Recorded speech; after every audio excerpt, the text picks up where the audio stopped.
Siyempre, unang-una nating nakita dito ang pagpasok ng SB19 sa kanilang acting era, no? Dahil umaarte sila dito, daw hindi natin naririnig, pero kitang-kita mo sa mga facial expression nila. At the same time, dun sa mga closed caption na nandoon. Nung una kong napanood tong film na ito, ang sabi ko, parang ang sakit sa ulo, no?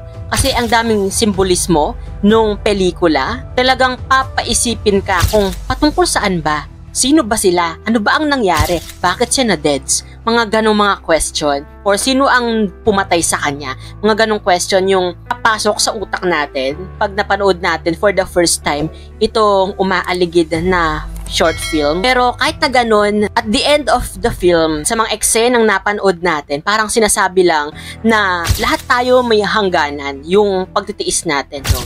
Kaya sabi nila, huwag mong sagarin yung pasensya ng isang tao dahil kapag sumabog yan, talagang gaganti at gaganti yan. May revenge talaga na kasama yan. Kahit na pasensyoso tayong tao, may mga pagkakataon talaga na mayroong makakaano ng pika natin. Dito rin, di ba? Kung nakita natin si Pablo dito, na masasabi natin na may pag-ibig sa film na ito na mahirap palayain at may mga bagay na kayang-kaya tayong isugal, lalo sa mga material na bagay. Pagpasok sa kwento ni Victor, ito yung kontrabida dito na nakakapanggigil, diba? Dinaya niya sa larong baraha, si Ken, tapos sinira din niya yung gitara ni Stel, at the same time, binuli niya dito si Justine. Then masasabi natin na inagaw nito ni Victor yung, I think, kasintahan or ex ni Pablo na si Lily, at lagi niyang nasa tabi, di ba? Nakita natin lagi na nasa tabi si Josh na pumipigil sa mga